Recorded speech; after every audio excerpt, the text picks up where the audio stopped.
He tied the knot, a farmer's final perfect hitch, ready to let go of a world that had let him go first. But when he pushed open the great groaning doors of his barn, he found life, not death, waiting for him in the dusty shafts of light.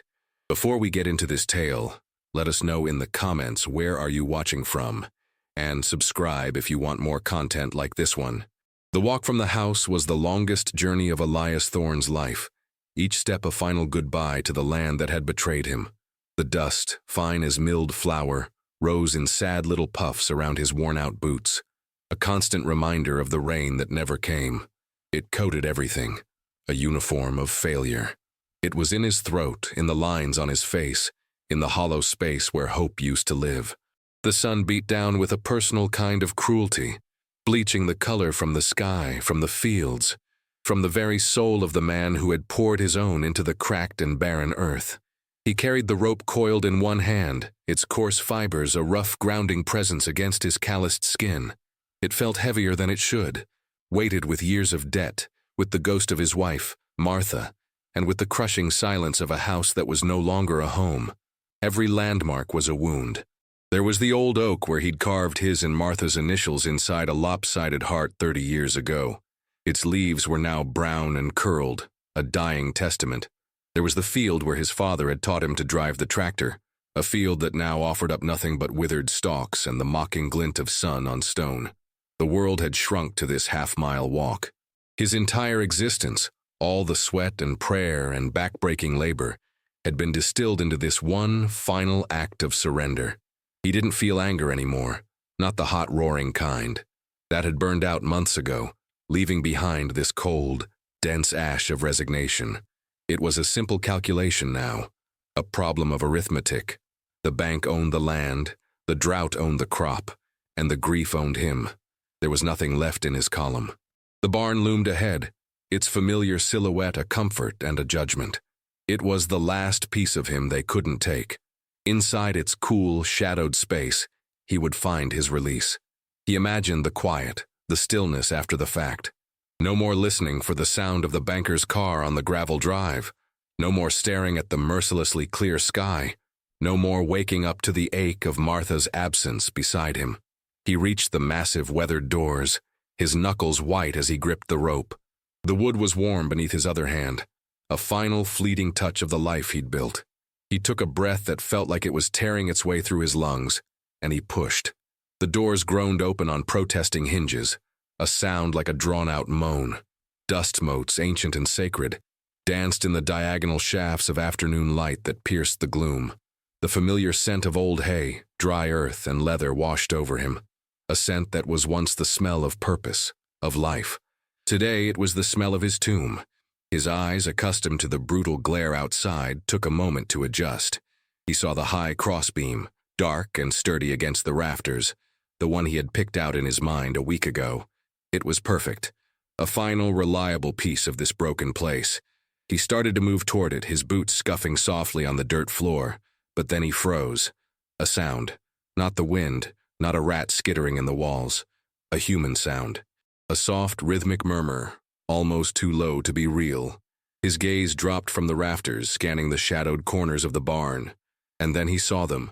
Huddled in the far stall, the one that used to hold his prized bull, was a woman.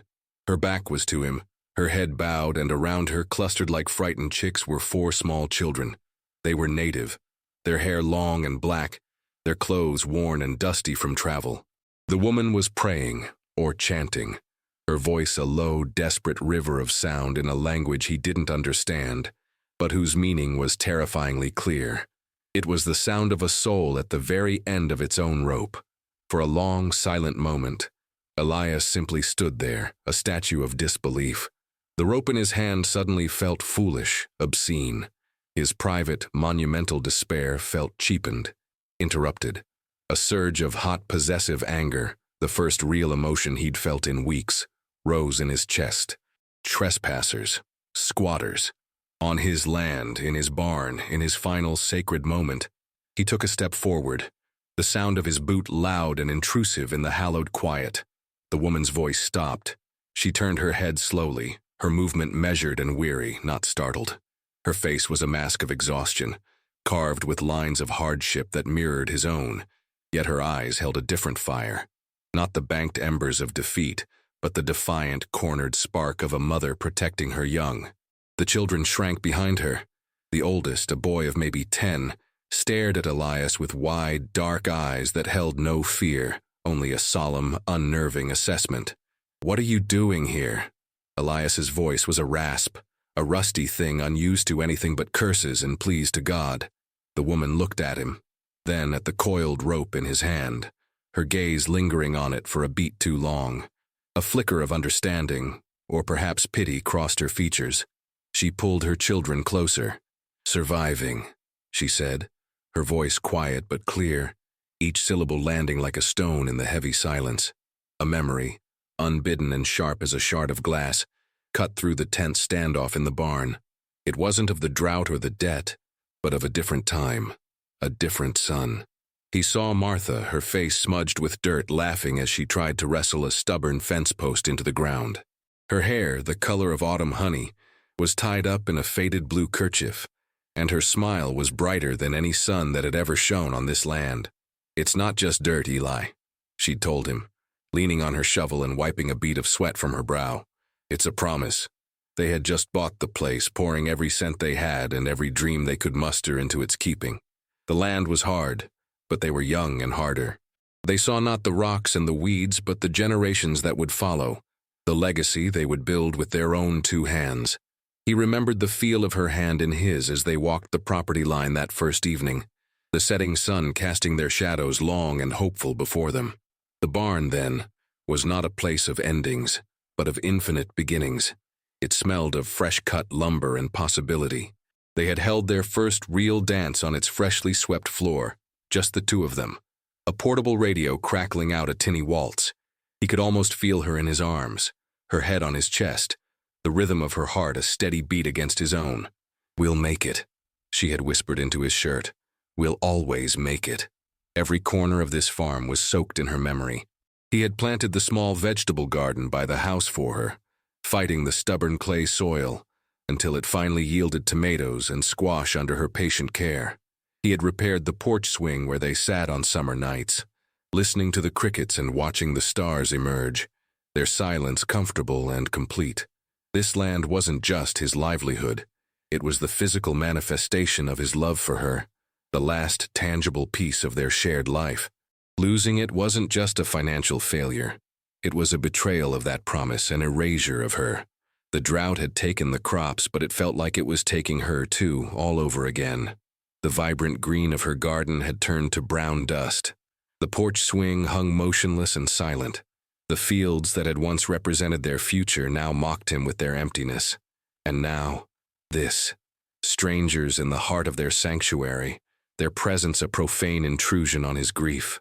He looked at the native woman, Anawa, and her children, and the anger was complicated by a bitter, hollow ache.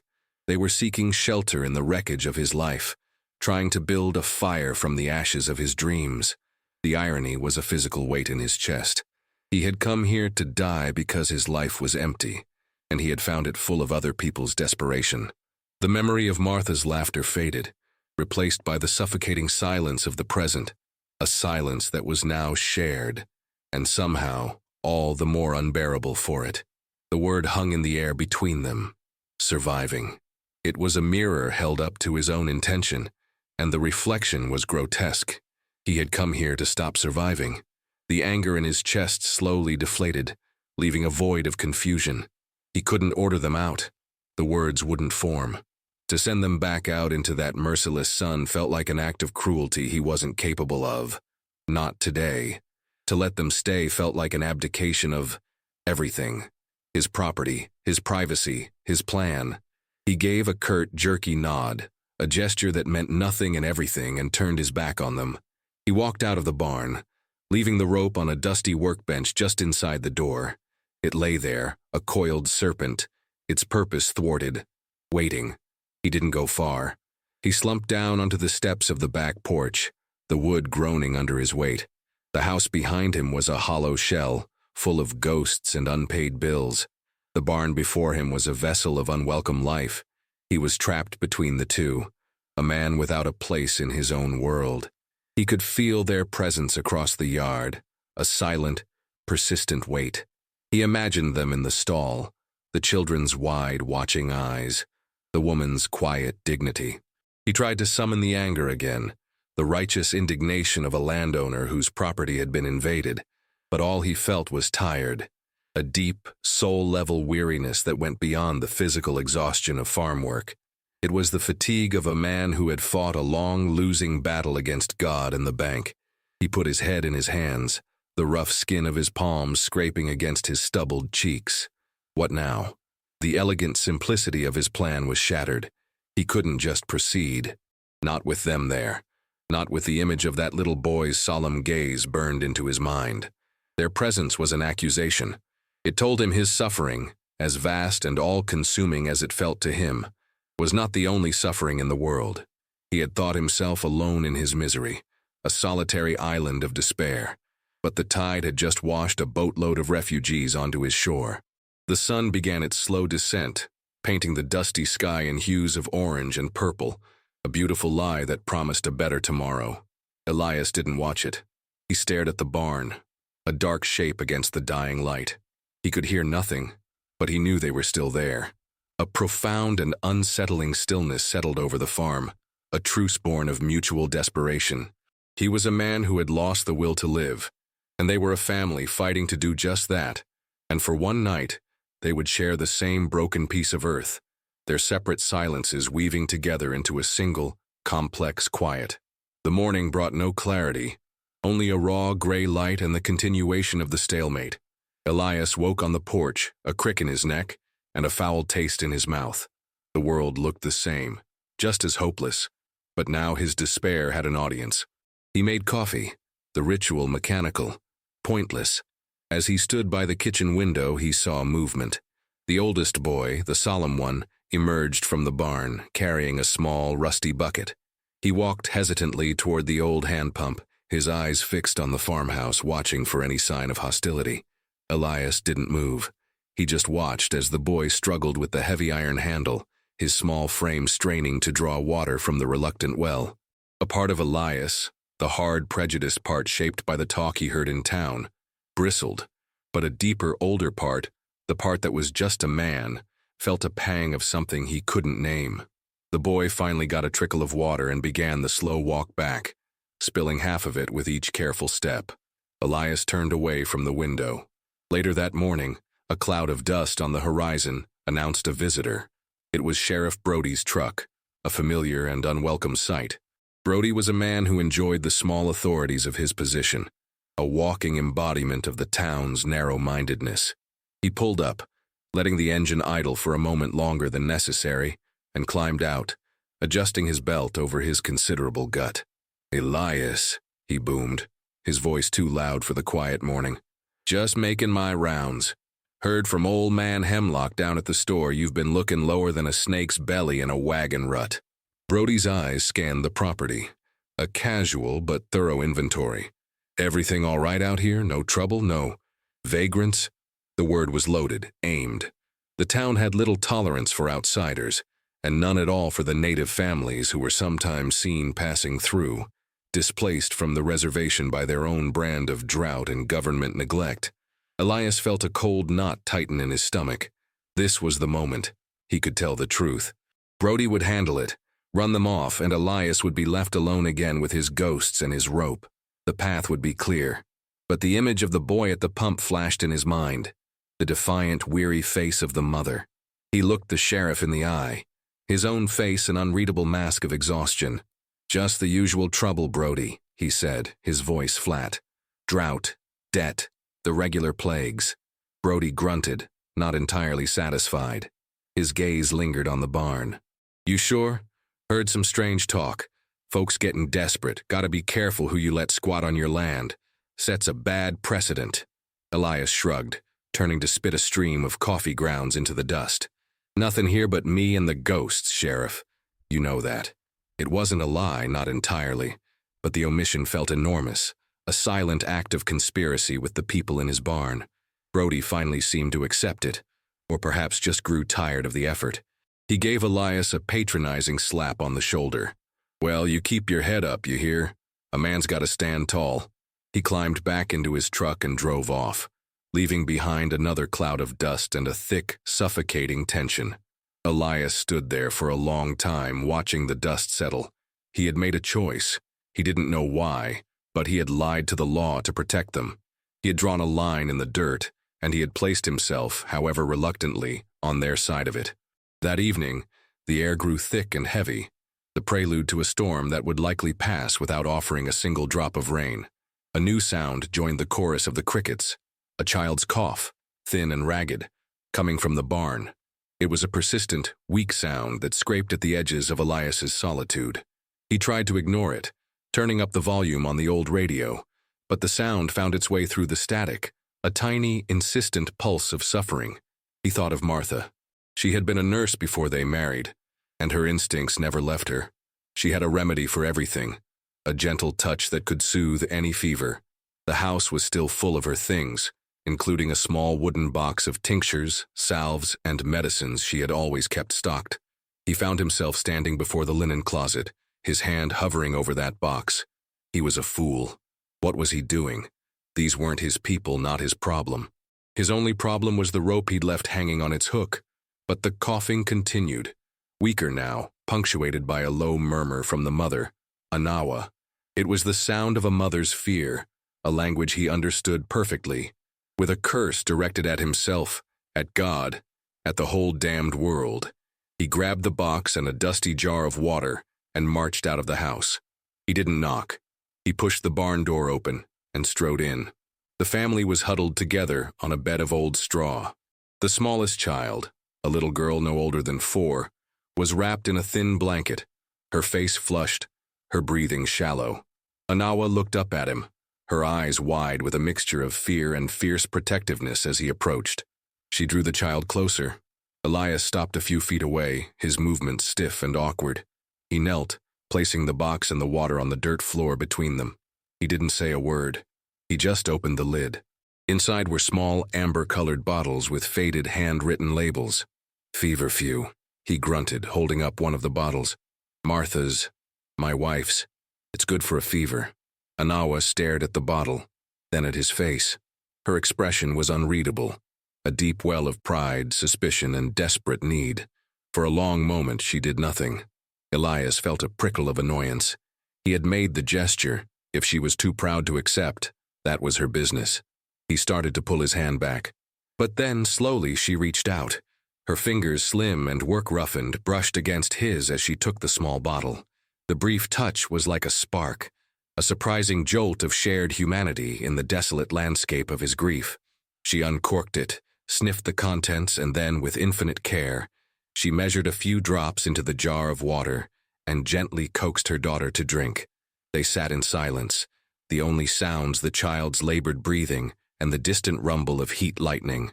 He hadn't saved anyone. He had just offered a memory from a bottle. But as he watched her tend to her child, a small, unfamiliar fissure appeared in the bedrock of his despair. It wasn't hope. It was something smaller, more fragile. It was connection. He found himself wondering about them, about her.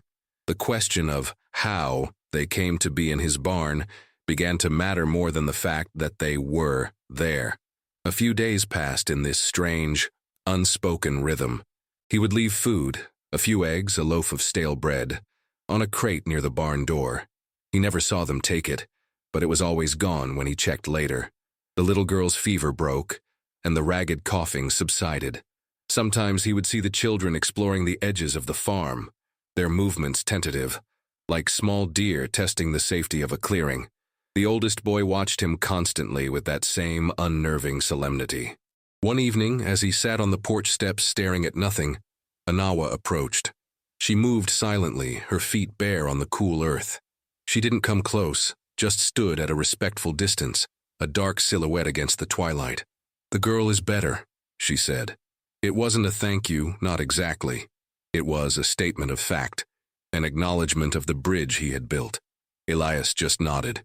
"My husband," she began, her voice low and steady. "He worked for the railroad. A good man. Strong."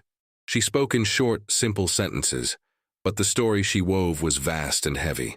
She spoke of a life on the reservation that was hard but whole. She spoke of the sickness that took her husband quickly, a fire that burned out the strongest man she had ever known. Then came the others, the government men with their papers and their empty promises. Their land, which had belonged to her people for generations, was no longer theirs. It was a mistake on a map, a clerical error, a necessary adjustment for a new project. They were told to leave. They were given a pittance, enough for a train ticket to nowhere. There is no nowhere for a woman with 4 children, she said, a bitter edge to her quiet voice. Everywhere is somewhere, and you are never welcome. She described the journey, the days on the road, the nights spent hiding. She talked of the hunger, but more than that, the invisibility. The way people looked through them, as if they were already ghosts. The way doors were closed, the way charity was offered with a side of contempt. They were heading west, following a rumor of work, a whisper of a place where they might not be seen as a burden. The truck they had been traveling in with another family had broken down miles back. They had walked until they could walk no more. "I saw your barn," she said, her gaze finally meeting his. It was quiet, a place to rest, to pray. He listened, and in her story of loss he heard the echoes of his own. Her husband, his Martha. Her land, his farm. Her displacement, his foreclosure. They were 2 sides of the same cruel coin, victims of different, yet equally indifferent forces. He looked at this woman, whose life had been stripped away piece by piece, and he saw not a trespasser, but a fellow survivor, a survivor with more fight left in her than he had. The rope was still in the barn, but for the first time, its presence felt less like a promise and more like a foolish indulgence. The fragile peace was shattered a week later by the sound of a car engine that was not Sheriff Brody's. This one was newer, quieter, more sinister in its efficiency. A black sedan crunched to a halt on the gravel, and a man in a cheap suit and polished shoes stepped out. It was Mr. Abernathy, the man from the bank. He held a leather-bound folio, the modern equivalent of a death warrant. Elias met him on the porch, his body a stiff wall of defiance. He knew what this was. The final notice, the end of the line. "Elias," Abernathy said, his tone devoid of any real sympathy. It was the voice of balance sheets and bottom lines.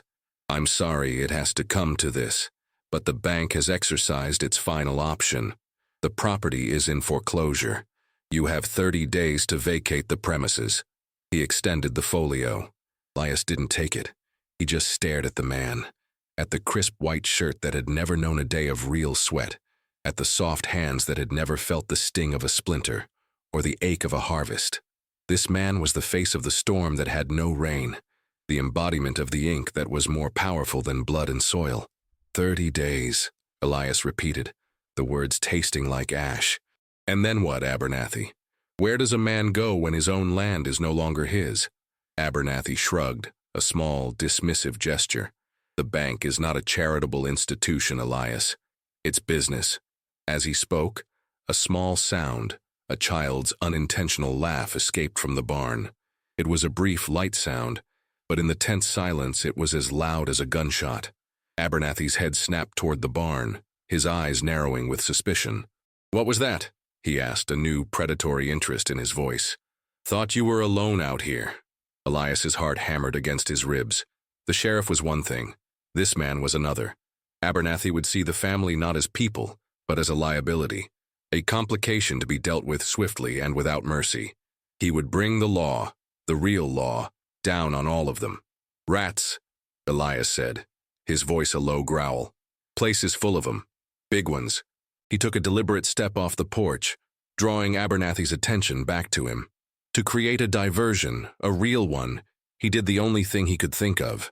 He reached out and snatched the folio from Abernathy's hand.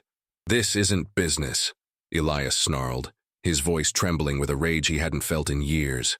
"This is my life. My wife is buried on this land." He tore the papers from the folio, the legal jargon and cold numbers a blur before his eyes. Abernathy yelped in protest. "That's a legal document." Elias wasn't listening. He ripped the foreclosure notice in half, then in half again, the sound of tearing paper a deeply satisfying act of rebellion. "Get off my property," he said, his voice dangerously quiet. He threw the shredded paper at the banker's polished shoes. Abernathy, flustered and indignant, sputtered for a moment before retreating to his car. "You'll regret this, Thorne. The sheriff will be here by sundown," he shouted through the window as he sped away. Elias watched him go, the dust settling around the confetti of his own ruin. He had bought them a few hours, nothing more. The die was cast. He was no longer just a victim of circumstance, he was now a conspirator, an outlaw on his own land. The dust from the banker's car had barely settled when the full weight of his actions crashed down on him. Regret it? Of course, he'd regret it. He'd just declared war on the only power that still mattered, and he had done it to protect a family he barely knew. He was a fool, a condemned man spitting at his executioner. He walked numbly toward the barn, the shredded papers a stark white constellation against the brown dirt. When he pushed the door open, he found Anawa and the children huddled together, their faces etched with fear. They had heard everything. The oldest boy stood slightly in front of his mother, his hands clenched into small, useless fists. "He will bring men with guns," Anawa stated, her voice flat with a resignation born of long experience with men who brought guns. "Yes," Elias said, "he will." He looked at them, truly looked at them, and saw not a burden, but the unintended consequence of his own aborted despair. His decision to die had been selfish, a retreat from the world. His decision to protect them, however impulsive, was the first thing he had done for someone else in years. It was a strange, terrible, and liberating feeling. The barn no longer felt like a tomb. It felt like a crossroads. His path had ended here, but perhaps theirs didn't have to. An idea, desperate and insane, began to form in his mind. He still had a few things the bank couldn't touch yet. His father's old pickup truck, rusty but reliable, with a full tank of gas he'd siphoned from the useless tractor, and a coffee can in the kitchen cupboard with $200 in cash. Martha's emergency fund, money he'd been saving for his own burial. It wasn't much, but it was more than nothing. It was a chance. He turned and walked back to the house, moving with a purpose he hadn't felt since before Martha died. He grabbed the can of money, the keys to the truck, and an old, tattered road atlas from a drawer. He returned to the barn and knelt before Anawa, spreading the map on the dirt floor. The children gathered around, their fear momentarily replaced by curiosity. "Here," he said, his finger tracing a line west, through the mountains.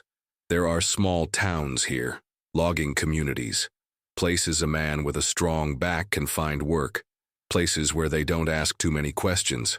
He pushed the truck keys and the can of money toward her. "It's not much, but it will get you there." Anawa stared at the map, then at the money, and finally at his face. Her own was a storm of conflicting emotions, disbelief, gratitude, suspicion. "Why?" she whispered, the question holding the weight of a lifetime of broken promises and false charity. Elias looked around the barn, at the empty stalls, the dust-filled light, the unused rope hanging on its hook. He thought of Martha's promise, the one he thought he had broken. "Because you were praying," he said, the corner of his mouth twisting in a humorless smile.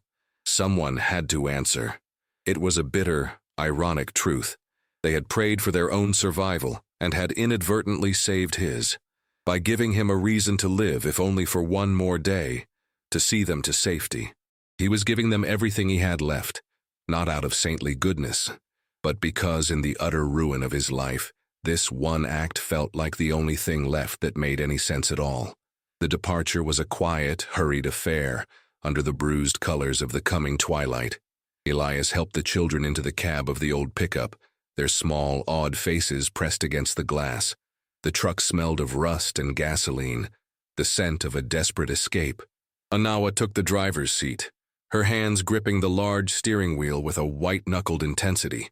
She knew how to drive, she'd assured him. Another small piece of a life that had been dismantled. She looked small and out of place behind the wheel of the great rumbling machine, yet there was an undeniable strength in her posture. He gave her one last look, a silent communication that passed between them, an understanding that transcended language. It was an acknowledgement of their shared, strange fate, two ships passing in the darkest part of the night, one setting sail, the other scuttled on the shore. He closed the heavy passenger door, the sound a final, definitive thud.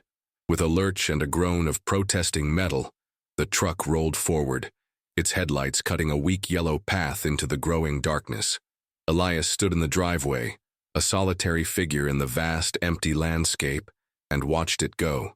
He watched until the red taillights were just twin pinpricks in the distance, and then until they were swallowed completely by the horizon. Then there was only silence. The kind of profound, absolute silence that follows a great noise. The farm had never felt so empty, not even in the depths of his grief for Martha. The presence of the family had, for a brief time, filled the void with a different kind of life, a tense, uncertain vitality. Now, that too was gone. He was truly alone. He turned and walked slowly back to the barn. The air inside was cool and still. The straw where the children had slept was flattened, a faint impression of their brief occupation. He walked to the workbench where the rope lay, not on its hook, but where he had dropped it in his haste. He picked it up. The fibers were rough against his skin. He thought of the knot he had tied, the perfect final knot. He had come in here to end a story. Instead, a new one had begun, and he was just a minor character in its opening chapter. He walked over to the high crossbeam, the place he had chosen for his final act. He stood beneath it, looking up into the rafters, the rope heavy in his hand. He could still do it. The sheriff would come, find him, and it would all be over. The neat, tidy ending he had planned. But something had shifted. The emptiness no longer felt like a void demanding to be filled with death. It felt different. It felt like space, a blank page. He hadn't saved his farm, he hadn't saved his past.